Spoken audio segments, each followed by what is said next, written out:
لكو سمرة جبت قبرة إيه لا الموز نكون موزة شني بريدو شني مرتزري موزة قرتي جبابة ألوسني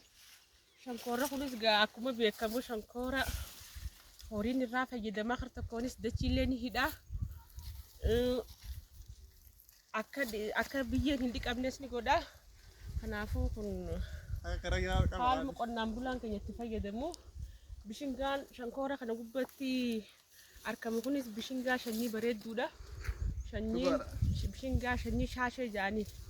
kabaatii sadi dhalu bishingaa gabaabaa ammalaa sadarkaan inni irra jiru sadarkaa dorrobaati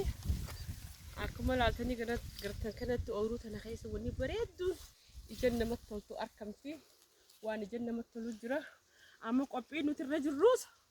qophii gartee madaba shiginyii qopheessuuti madabni shiginyii kun dheerina isaa meetira 5 hanga 6tti